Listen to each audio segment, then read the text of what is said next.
ערב טוב. מי אמר שהוא רואה בובספוג? אני חולה על בובספוג. אני לא נרדם בלי בובספוג. יש רק דבר אחד שאני לא מבין. סקווידוויד. נכון? הסקוויד, התמנון.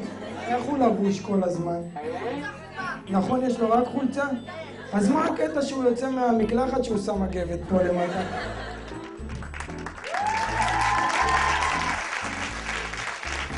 באמת, אני רואה את כל השחקנים הזרים של הקבוצות, שהם אומרים שהם נלחצים מהמצב, באמת, של הטילים והכל.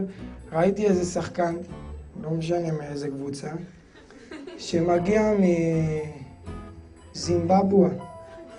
והוא אומר שהוא מפחד ללכת ברחוב כי זורקים טילים ויורים.